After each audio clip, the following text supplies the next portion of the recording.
Au large des côtes de l'archipel d'Hawaï, les eaux chaudes du Pacifique accueillent de mystérieux visiteurs. Comme chaque année, les baleines à bosse sont de retour. Dans leur sillage, les scientifiques s'efforcent de lever le voile sur le mode de vie de cette espèce encore méconnue.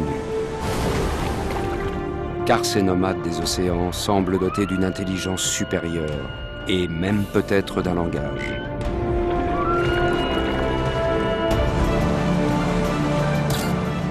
Aujourd'hui, des chercheurs se consacrent à l'étude des baleines.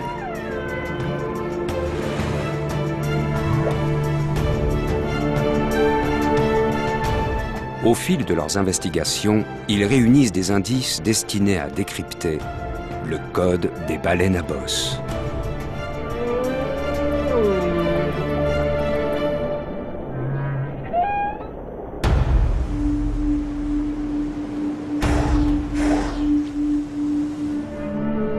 Les baleines à bosse. Des créatures géantes de 13 mètres de long pour une trentaine de tonnes, capables de vivre près d'un demi-siècle. Une espèce qui passe 90% de son temps sous la surface de l'eau et dont l'étude est si difficile qu'il est presque impossible de différencier les mâles des femelles à l'œil nu. Certains spécimens parcourent des milliers de kilomètres lors de migrations entre les tropiques et les pôles. Leurs poumons sont 5 fois plus performants que ceux des humains. Ces voyageurs sont capables de disparaître en apnée de 40 minutes dans les profondeurs.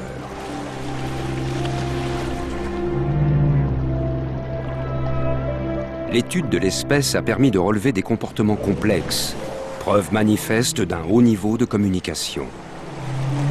Mais un mystère demeure, celui du chant des baleines. Car elles peuvent chanter des jours entiers, opérer de subtiles variations mélodiques et reproduire des sons.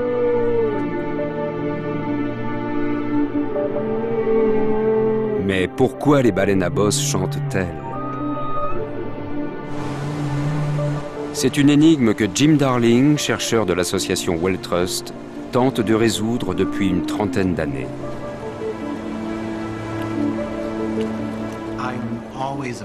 L'océan apparaît comme une vaste étendue silencieuse. Mais dès que l'on jette un hydrophone à l'eau, on découvre qu'il existe une véritable société sous-marine. C'est un monde mystérieux qui attise notre curiosité.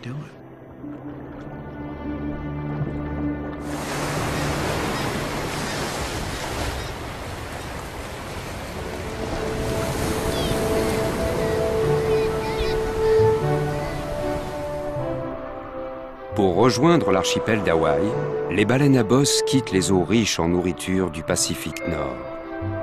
Un voyage de 4000 kilomètres.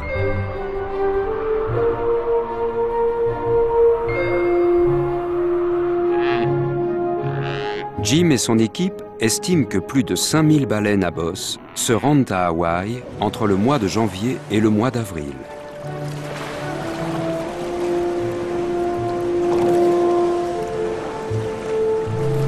Les scientifiques aimeraient comprendre ce qui pousse ces créatures à regagner les eaux tropicales et à séjourner 4 mois durant dans une mer pauvre en plancton et en krill. Megan Jones, cofondatrice de l'équipe de chercheurs, avance une théorie qui permettrait d'expliquer le marathon migratoire des baleines. Chaque année, près de 60% de la population des baleines à bosse du Pacifique Nord se rend dans les eaux hawaïennes pour se reproduire, bien que nous n'ayons jamais observé de naissance ou d'accouplement. Mais des indices permettent d'affirmer que certaines baleines mettent bas dans ces eaux. Grâce à la présence d'un grand nombre de femelles, l'archipel est un lieu idéal pour l'observation des jeunes mères. L'île de Maui est l'un des meilleurs endroits au monde pour l'étude des baleines, car les eaux chaudes, claires et paisibles de ce sanctuaire permettent de côtoyer une formidable concentration d'individus. De ce point de vue, l'archipel est un véritable laboratoire biologique. Un laboratoire qui fonctionne de l'aube au crépuscule.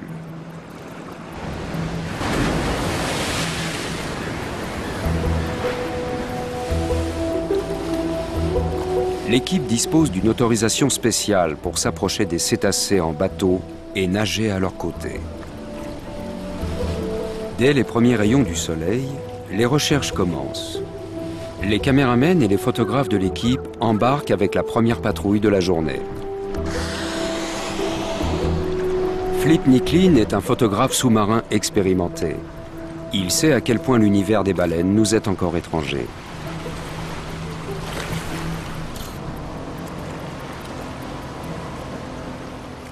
Nous ne voyons qu'une infime partie de leur monde. Cela revient à étudier des éléphants depuis le fond de l'eau uniquement lorsqu'ils y plongent la trompe, sans savoir ce qu'ils font le reste de la journée.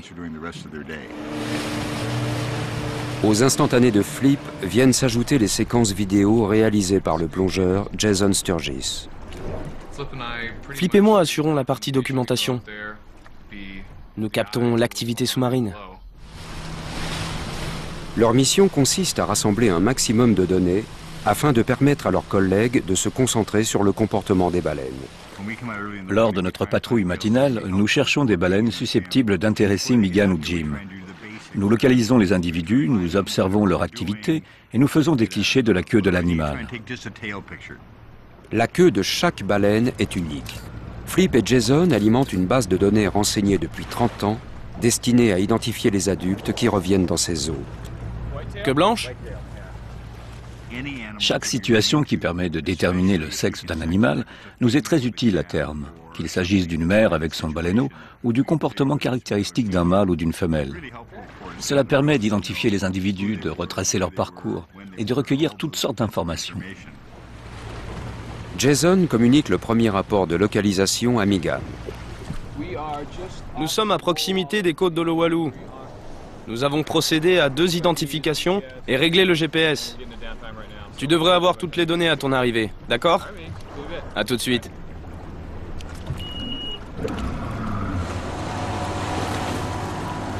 Au cours de leur observation matinale, les 2 hommes repèrent ce qui semble être un mâle solitaire. Lorsqu'ils plongent, un disque se forme à la surface de l'eau, une empreinte de baleine. Une forte vibration parcourt la coque du bateau. Tu vois une baleine?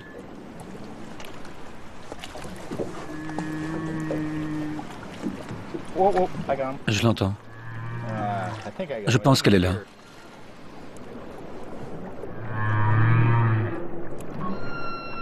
Ils sont au-dessus d'une baleine qui vocalise. Les mâles sont les seuls à chanter, et uniquement durant la saison des amours.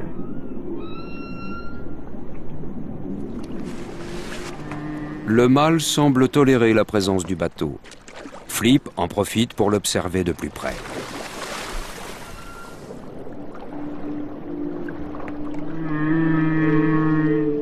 Il plonge sans le moindre équipement afin de ne pas effrayer l'animal.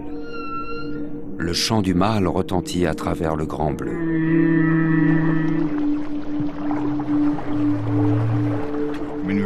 Sous l'eau, le chant est extrêmement sonore. C'est comme un bruit de timbale. On le perçoit plus qu'on ne l'entend.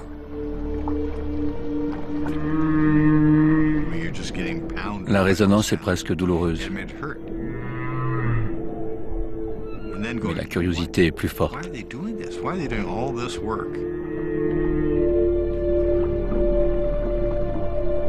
Les photos de Flip ne sont qu'une première étape. Pour en savoir plus, il faut un expert en acoustique. La plongée était merveilleuse. La plongée était merveilleuse, mais c'est Jim qui va nous permettre d'exploiter les données, afin qu'elles servent aux chercheurs qui, eux, ne travaillent pas en milieu naturel, comme nous.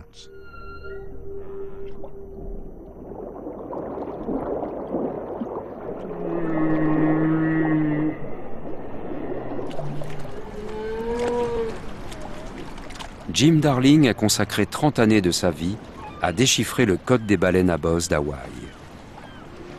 Au début, les scientifiques se contentaient d'enregistrer les sons depuis la surface de l'eau. À présent, les microphones sous-marins prennent la relève. Mais le mystère reste opaque. Les baleines ont une connaissance des océans qui dépasse notre imagination. Cependant, en tant que biologiste ou en tant que chercheur, notre devoir est de faire marcher notre imagination. C'est sans doute ce qui rend notre travail passionnant, car pour les humains que nous sommes, il s'agit d'envisager quelque chose d'inconcevable dans notre contexte terrestre. Jim est capable d'isoler un chant particulier parmi la cacophonie qui règne sous l'eau. Avant de chanter, les baleines respirent à la surface, puis plongent à une quinzaine de mètres de profondeur. Elles flottent en apesanteur, le rostre vers le bas afin que le son se propage sur les côtés. L'air des poumons fait vibrer les tissus de leurs cordes vocales, qui sont contrôlés par 2 cartilages articulés situés dans le larynx. Les tissus lâches produisent les sons graves. L'air dilate une poche qui fait résonner le son et transmet les vibrations à travers l'eau. Les sons continus, qu'il s'agisse de plaintes aiguës ou de notes graves, sont produits par l'air qui circule entre cette poche et les poumons. L'eau est un élément qui conduit exceptionnellement bien le son. Le chant des baleines se propage à plus de 1600 mètres par seconde et jusqu'à 160 km à la ronde. Les cétacés ont une ouïe très fine qui passe par des oreilles minuscules situées à proximité des yeux.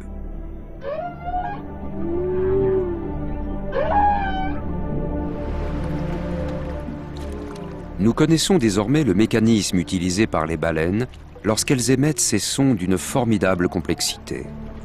Mais reste à en comprendre leur signification. Jim passe l'essentiel de son temps au contact des doux géants pour déchiffrer le sens de leurs plaintes. Il a d'ores et déjà identifié des morceaux de la structure de leur chant et il parvient même à anticiper leur comportement. Elle est dans sa phase de bourdonnement. Elle devrait bientôt émerger.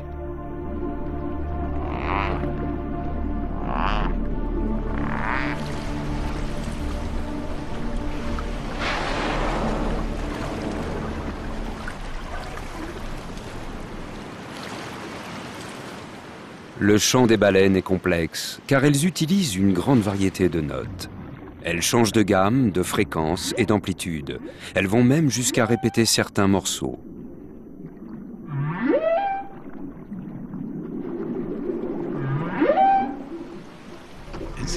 L'écoute du chant suscite toujours la même question. Pourquoi est-il si complexe ? En effet, la plupart des fonctions que ce chant pourrait remplir ne nécessitent pas ce degré d'élaboration. La complexité suppose l'intelligence, une faculté difficile à mesurer dans le règne animal. Mais le comportement des baleines est-il conscient ou purement instinctif ?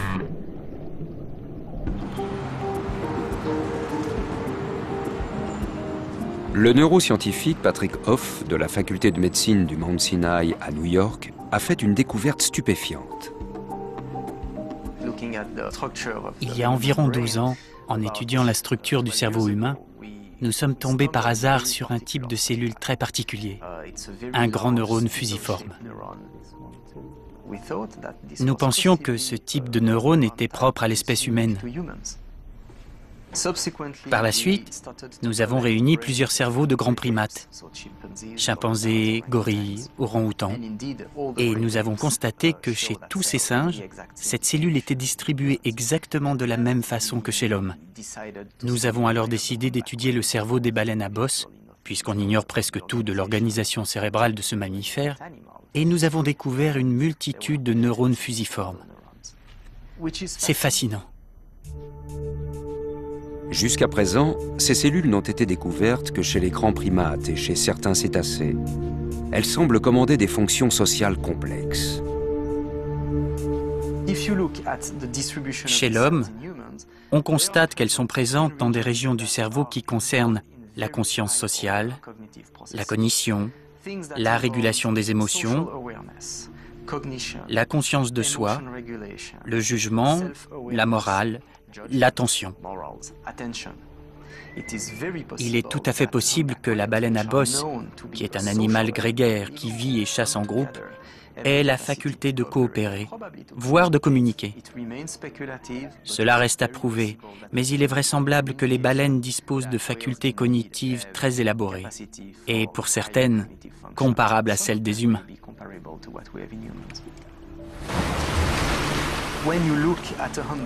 Ce qu'accomplissent les baleines à bosse dans l'eau est assez remarquable. Elles évoluent en groupe, ce qui implique des facultés mémorielles, un processus d'apprentissage et une adaptabilité aux situations. On peut donc parler d'une forme d'intelligence.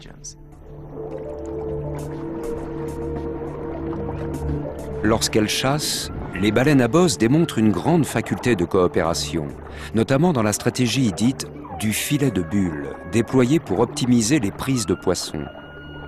Une vingtaine d'individus coopèrent pour regrouper les proies, tandis qu'une baleine encercle la colonne par un anneau de bulle. Au même moment, un autre groupe situé en dessous émet des sons aigus qui forment une paroi sonore au sein du cercle de bulle, ce qui permet de compacter le banc de poissons.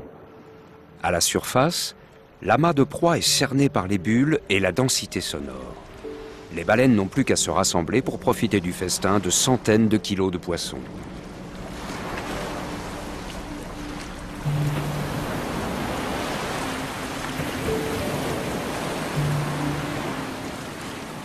Cette coopération est-elle instinctive ou est-elle la conséquence d'un apprentissage? Les scientifiques sont déterminés à résoudre cette énigme.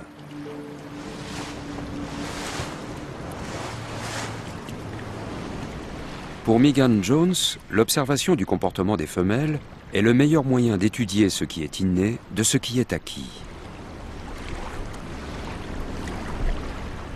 Lors de la première année, les baleineaux restent exclusivement au contact de leur mère pour apprendre les secrets de la survie.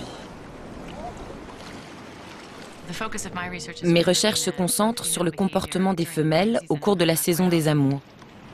Qui est venu espionner? Tu as pu voir? Le rostre, c'est le mâle. Le mâle?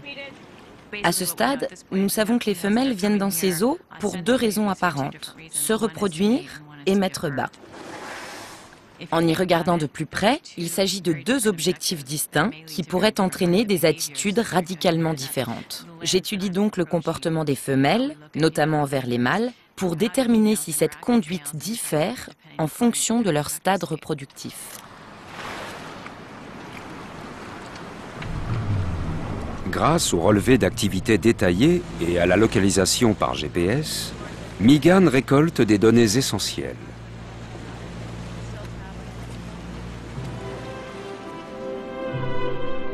On estime que la maturité sexuelle des baleines se situe entre 4 et 6 ans pour les mâles comme pour les femelles. Cependant, les mâles attendent parfois de longues années avant de se reproduire. La gestation des baleines à bosse dure 11 mois et demi. Le moment est donc venu de retourner sur les lieux de reproduction. En période d'allaitement, cette mère colossale produit environ 200 litres de lait par jour. Après son séjour dans ces eaux pauvres en nourriture, son poids aura diminué de près de 10 tonnes.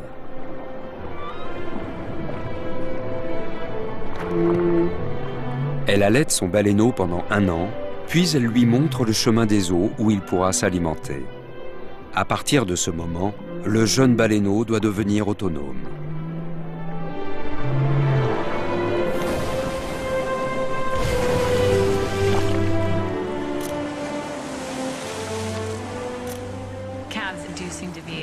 Les baleineaux sont espiègles et curieux. Ce sont des gamins qui explorent leur environnement et font l'apprentissage de la vie. Lorsqu'une mère est en présence de son petit, il est fréquent de la voir nager, la tête orientée vers la surface, car les apnées du baleineau sont moins longues. Il me semble que cela lui permet de garder un œil sur sa progéniture et de vérifier qu'elle ne s'éloigne pas trop.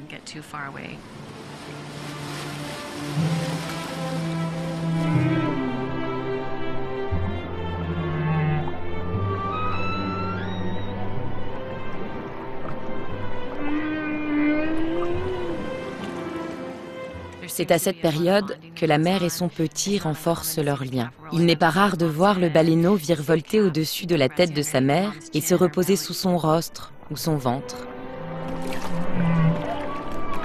Si les chercheurs repèrent facilement les baleineaux depuis la surface, les relations entre les mères et les mâles adultes restent difficiles à comprendre.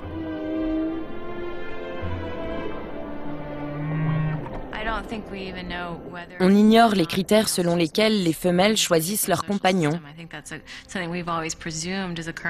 À ce stade, nous n'en savons pas assez sur leur comportement pour répondre à cette question.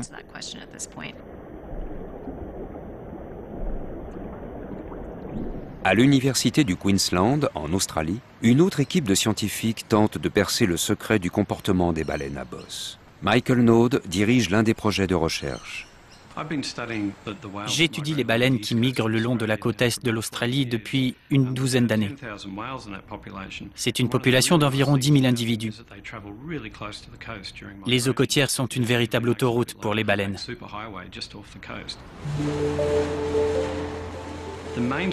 L'essentiel de nos recherches consiste à écouter les baleines et à suivre leur trajet pour rassembler un maximum d'informations au moment de leur passage dans la région.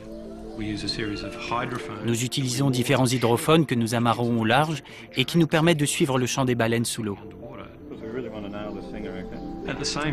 Nous avons également des équipes de vigie situées sur les hauteurs qui pistent les baleines qui passent au large. Nous pouvons donc déterminer comment le groupe se déplace par rapport aux baleines chanteuses.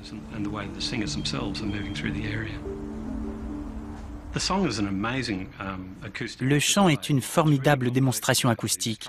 Il est complexe et sa composition obéit à des règles qui ne sont pas le fruit du hasard.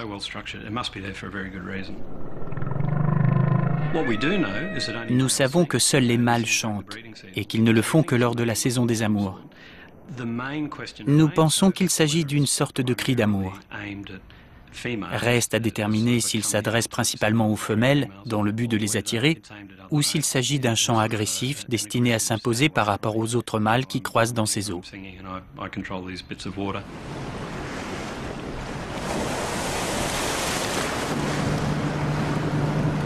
À Hawaï, Jim poursuit ses recherches.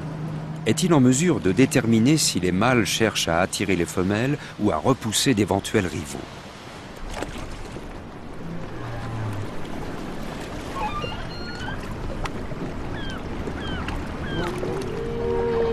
Nous sommes au-dessus d'un chanteur. Les mâles peuvent chanter des heures, parfois des jours entiers, jusqu'à ce qu'une autre baleine décide de s'approcher. Lorsqu'un nouveau venu apparaît, le chant s'interrompt.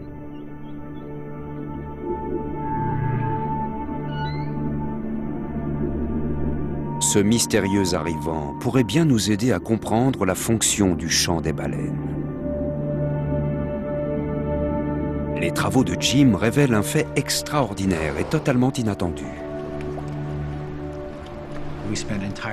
Nous avons passé une saison entière à traquer les chanteurs, à attendre qu'un individu les rejoigne pour prélever un échantillon de peau et l'envoyer au laboratoire. À notre grande surprise, le résultat des analyses indiquait qu'il ne s'agissait que de mâles.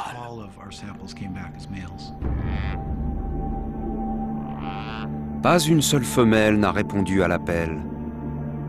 Le chant des baleines semble n'attirer que les mâles. Les scientifiques sont perplexes.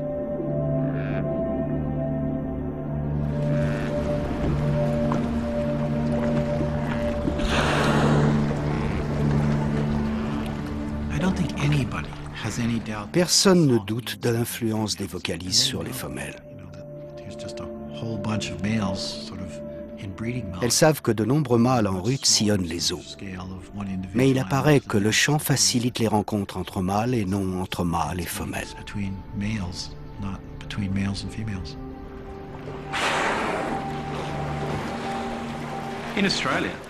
En Australie, nous observons plus ou moins les mêmes phénomènes que Jim. Nous localisons des chanteurs solitaires et les baleines qui viennent à leur rencontre sont quasiment toujours des mâles. Mais paradoxalement, nous avons observé que 20 à 30% des chanteurs solitaires escortaient des femelles. Ce qui nous pousse à croire que le chant est surtout destiné à attirer les femelles, car c'est à elles qu'il s'adresse. D'un autre côté, si les chants étaient exclusivement destinés aux mâles, ils ne cesseraient pas lorsqu'un mâle en rejoint un autre.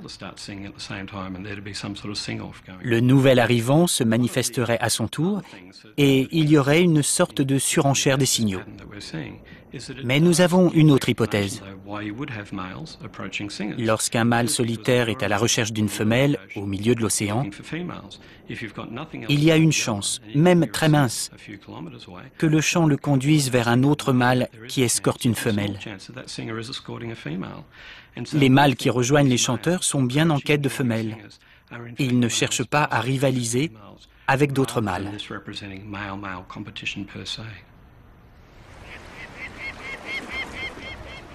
À Hawaï, la clé du mystère est peut-être enfouie dans les archives des chercheurs.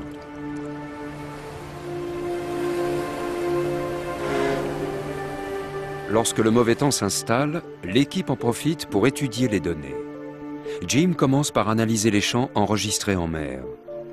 Au moment de la saison des amours, les scientifiques ne disposent parfois que d'une quinzaine de jours pour effectuer leurs observations.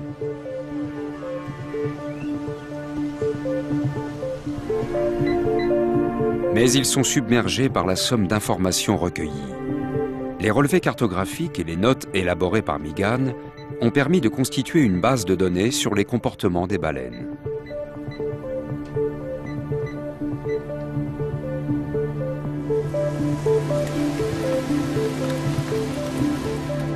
Flip commence par identifier chaque individu à partir des portraits robots de la photothèque. Jason répertorie les vidéos des différents comportements. Son admiration pour l'espèce ne fait que croître au fil des plongées. Elles sont d'une habileté stupéfiante. Vous pensez qu'elles vont vous balayer d'un coup de queue, mais elles savent exactement où vous êtes. C'est incroyable. Elles maîtrisent parfaitement leur environnement. Et nous ne sommes que des intrus qui pataugeons dans leur univers.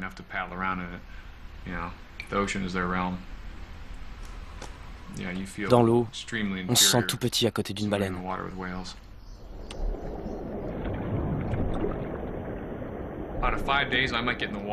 Il m'arrive de rester 4 jours sans plonger. Mais j'ai toujours mon matériel avec moi pour être prêt dès qu'une occasion se présente.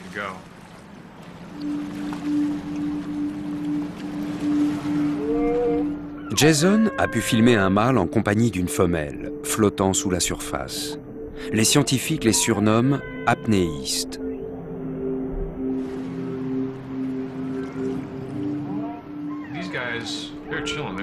Ces deux-là s'accordent du bon temps.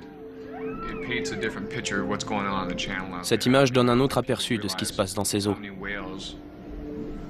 Les gens ne réalisent pas combien de baleines dorment sous la surface. La plupart seraient surpris par leur nombre.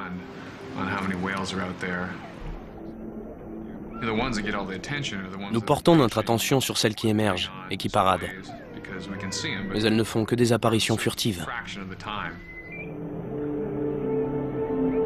Ce phénomène est une autre pièce du puzzle que l'équipe d'Hawaï tente de reconstituer.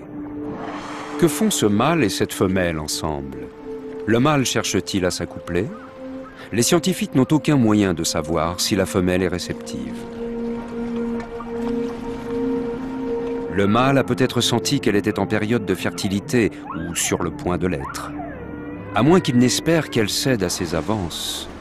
Peut-être se sont-ils déjà accouplés. Le mâle serait alors à ses côtés pour l'empêcher de s'accoupler avec un autre. Mais prétendre que les baleines se comportent comme des primates ou d'autres espèces connues serait une erreur. Nous faisons fausse route dès que nous comparons leur comportement à celui des humains ou des autres mammifères terrestres. Leur environnement est très différent. Il nous est difficile d'envisager l'univers des baleines. car nous commençons tout juste à déchiffrer la complexité de leur système social.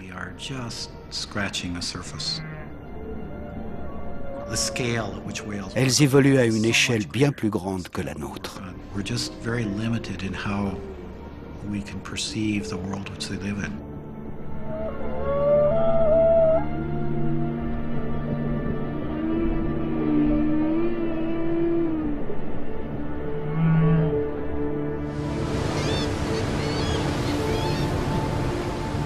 Pour son travail, Jim doit multiplier les enregistrements. Mais fin février, le mauvais temps limite ses rencontres avec les baleines chanteuses.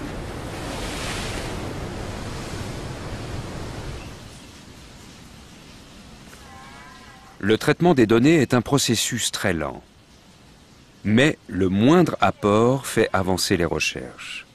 Jim commence à déchiffrer certains mécanismes complexes et parvient à dégager des tendances.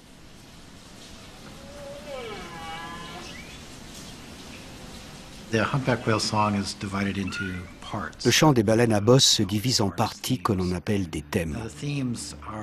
Les thèmes se composent de sons spécifiques et leurs arrangements constituent une phrase. Si l'on désignait les différents sons par les lettres de l'alphabet, le premier thème serait AAB, AAB, AAB. Le mot AAB est une phrase dont la répétition forme un thème. Après quelques minutes, le chant de la baleine évolue. C'est le deuxième thème. Celui-ci devient alors CCD, CCD, CCD. Quelques minutes plus tard, le chant passe au troisième thème, avec de nouvelles unités sonores, puis au quatrième, avant de reprendre le premier thème. Ainsi, un mâle chanteur plonge et enchaîne les thèmes. 1, 2, 3 et 4. Il fait surface, respire, puis replonge, reprend les mêmes thèmes et ainsi de suite.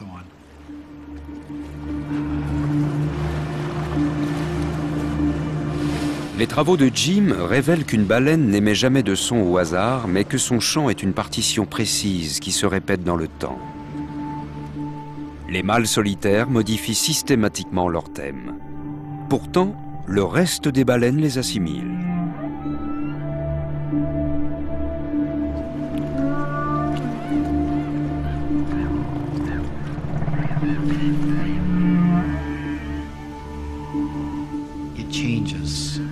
Les chants varient dans le temps, mais tous les chanteurs d'une population intègrent ces changements dans leur propre chant. Ils semblent se copier mutuellement.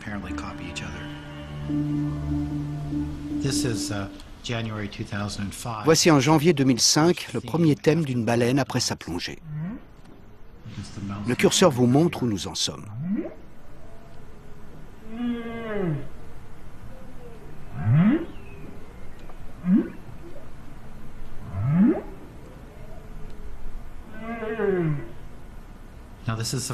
À présent, voici le premier thème après la plongée de 2006, un an plus tard. Il y a des similitudes, mais aussi de grandes différences. Certains sons proviennent du thème de 2005, mais les césures de l'année précédente ont disparu.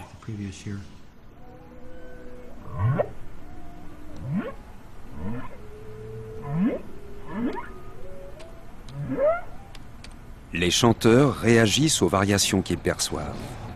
Curieusement, elles sont aussi assimilées par des groupes de baleines se trouvant à des milliers de kilomètres.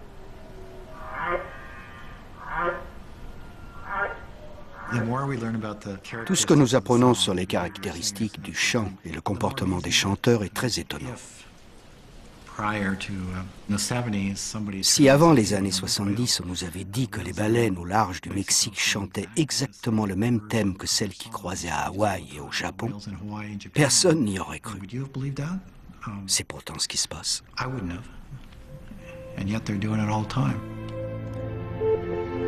Comment les baleines d'un vaste bassin océanique assimilent-elles le même refrain? Sous l'eau, le son ne se propage qu'à 160 km à la ronde. Les baleines ne peuvent pas l'entendre d'un bout à l'autre des océans. La population qui vit au large des îles hawaïennes migre vers le nord au printemps et regagne les eaux tropicales à l'automne. Mais il arrive que certains mâles solitaires changent de lieu de reproduction. Les variations des champs hawaïens sont peut-être intégrées dans le champ des baleines qui vivent au large du Mexique, du Japon ou des Philippines.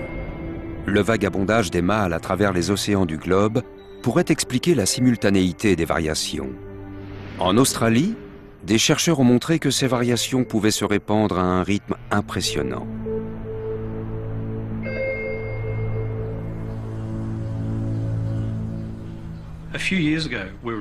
Il y a quelques années, nous avons enregistré les baleines à bosse de la côte est de l'Australie. En l'espace d'une saison, la mélodie avait radicalement changé. Nous avons cherché une explication et nous avons découvert que le nouveau chant provenait de la population de baleines au large de la côte ouest de l'Australie. Nous en avons conclu que des mâles de la population des côtes ouest avaient probablement migré vers l'est et communiqué ce chant aux mâles de la population locale. Mais le thème s'est répandu à l'ensemble des baleines à un rythme effréné. Ce qui est très intéressant, c'est que les mâles qui ont migré de la côte ouest vers la côte est étaient très peu nombreux. Et cela a suffi pour provoquer une telle variation. Imaginez qu'une poignée de Swahili se rende à Paris et qu'un an plus tard, l'ensemble de la population parisienne s'exprime en Swahili. Les scientifiques savent désormais que la variation de tout ou partie d'un chant peut rapidement se répandre à l'ensemble d'une population et même traverser les océans. Mais pourquoi les mâles s'emploient-ils à modifier leur chant ?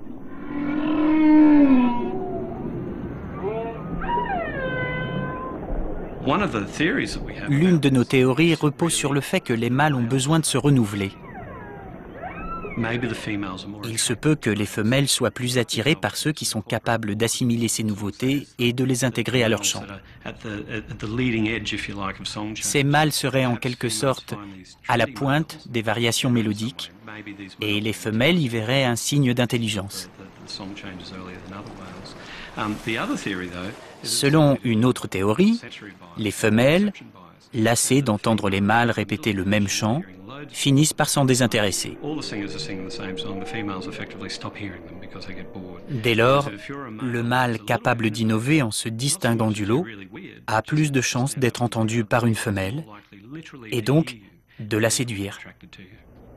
Ainsi, les baleines ont la faculté de créer, d'apprendre et de délaisser un chant. Pour autant, peut-on dire qu'elles utilisent une forme de langage ? Le signal acoustique des baleines est extrêmement complexe. Alors peut-on parler de langage ?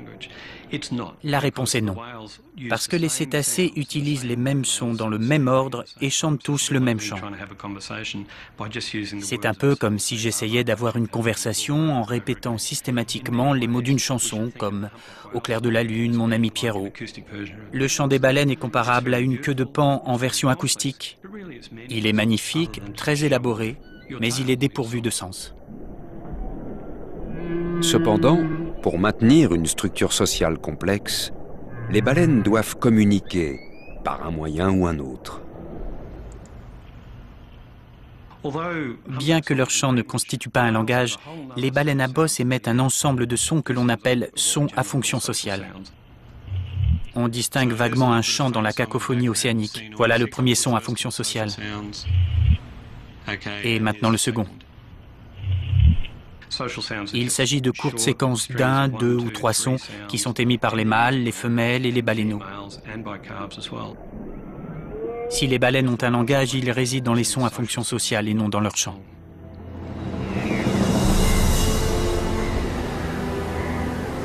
Avec l'arrivée du printemps, les premières baleines à bosse quittent les îles hawaïennes pour rejoindre les eaux septentrionales au terme d'un voyage de 4000 km. L'équipe ne dispose plus que de quelques semaines.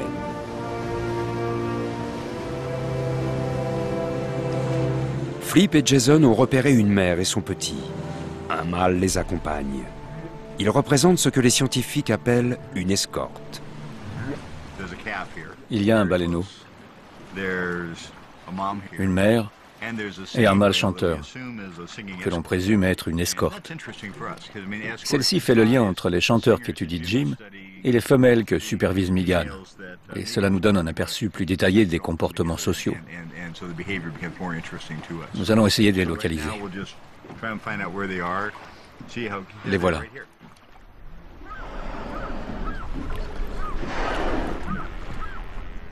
Lors de leur séjour sur les lieux de reproduction, les femelles sont rarement seules. La plupart du temps, elles sont flanquées d'une escorte mâle. Les études montrent que ces escortes ne sont pas les géniteurs des baleineaux. D'après les scientifiques, ce sont des mâles qui cherchent à s'accoupler.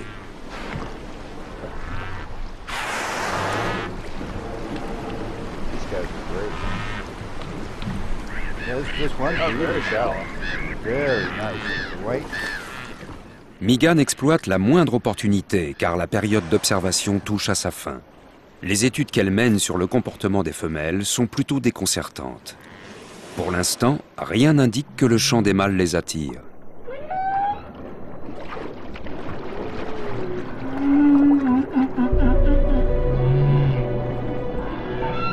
Il est difficile de déterminer si la femelle encourage la présence du mâle qui l'escorte, que celui-ci chante ou non.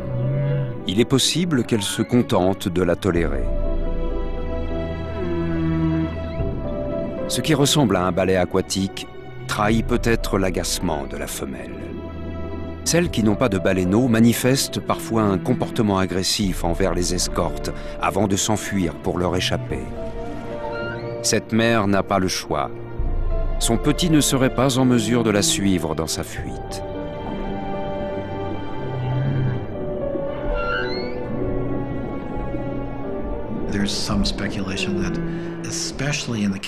Selon une hypothèse avancée par plusieurs chercheurs, la femelle pourrait tolérer la présence d'une escorte afin de bénéficier de sa protection. Notamment lorsqu'elle est accompagnée de son petit et qu'elle cherche à fuir les avances d'autres mâles.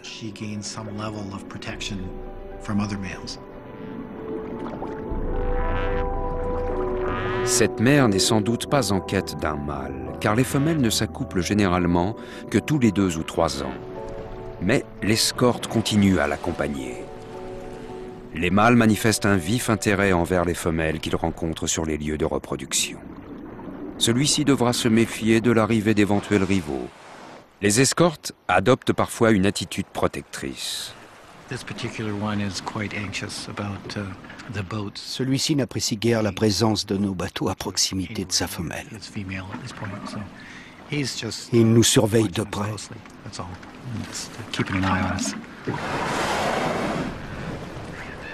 Une menace potentielle rôde à l'insu du trio.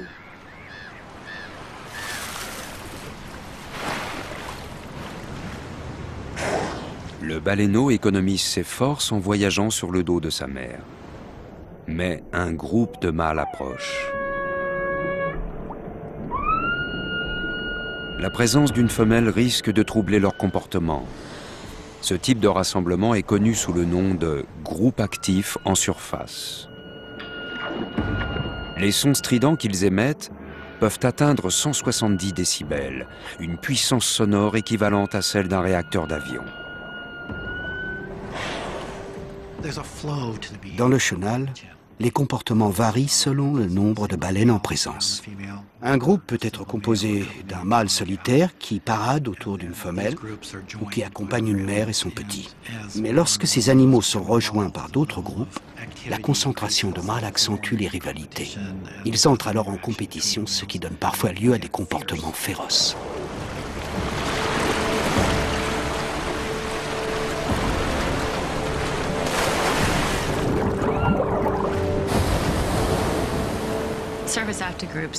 Les groupes actifs en surface sont fréquemment à l'origine de confrontations entre plusieurs mâles qui cherchent à gagner le droit d'escorter une femelle et peut-être celui de s'accoupler.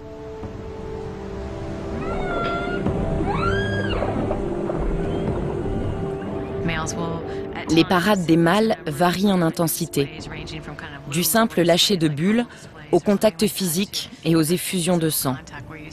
Il est même arrivé qu'un mâle meure dans ce type de rencontre.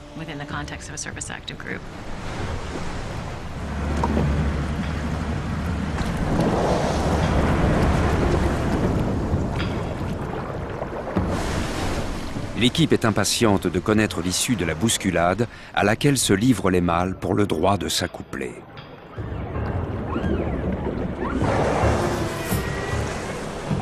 Tandis que la mère s'éloigne pour protéger son petit, son escorte affronte le groupe d'indésirables.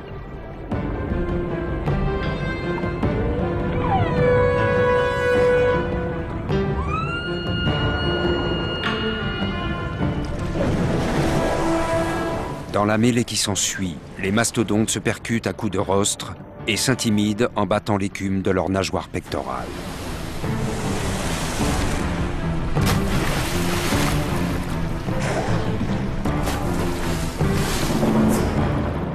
L'escorte aura-t-elle raison de la meute de prétendants ?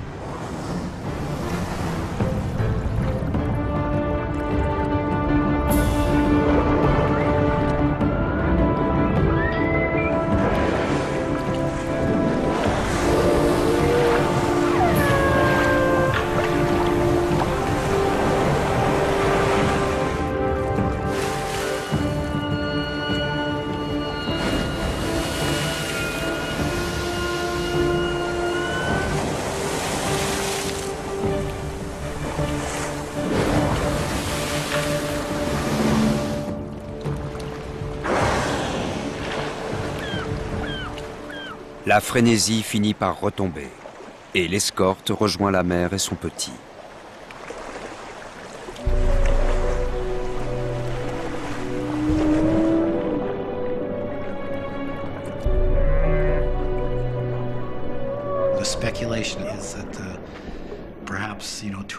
Deux ou trois mâles moins dominants ont de meilleures chances de s'accoupler avec la femelle s'ils œuvrent de concert, plutôt que d'essayer d'affronter l'escorte chacun de son côté.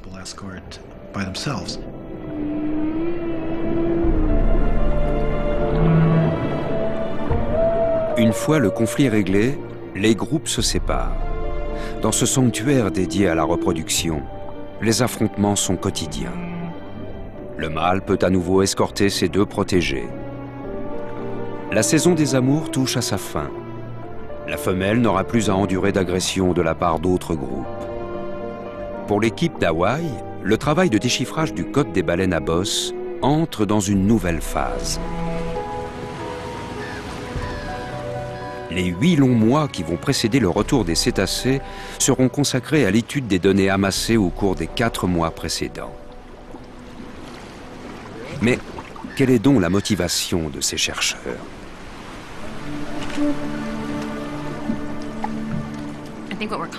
Nous devons toujours chercher à élargir notre champ de vision, et les baleines symbolisent bien cette approche.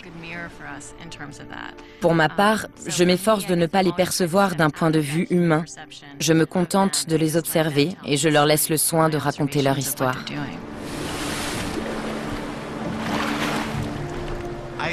J'espère que nous allons ouvrir les yeux, avoir une meilleure vue d'ensemble afin de redéfinir la situation de l'homme au sein de la biodiversité. Les baleines sont un bon indicateur. Elles nous permettent de relativiser nos priorités et de mesurer l'importance des espèces qui nous sont chères. Tout ce que je peux faire, c'est montrer cette partie de la réalité, en espérant que cela suffira à susciter l'intérêt des gens pour les baleines à bosse. Les scientifiques savent désormais que le champ énigmatique des baleines comporte une véritable structure sous-jacente. Ils ont découvert que ces créatures étaient capables d'assimiler des variations à une échelle globale, preuve apparente d'une grande intelligence. Les recherches permettront-elles de découvrir que le chant des baleines est l'une des clés de voûte du comportement de l'espèce ? L'étude de ces mammifères pourrait nous éclairer sur l'évolution du langage chez les humains. Le code livre ses premiers secrets. Serait-ce un aperçu de ce que nous réserve l'avenir, un monde dans lequel la communication avec d'autres espèces ne serait plus un rêve impossible ? Le chemin à parcourir est encore long. Mais l'équipe est déterminée à percer les secrets de ces mystérieuses créatures qui partagent notre monde. Nous voulons connaître la fin de l'histoire, son dénouement. Les découvertes se font par à-coups et enrichissent nos connaissances. C'est suffisant pour nous motiver à poursuivre le travail pendant des mois, des années et des décennies, s'il le faut.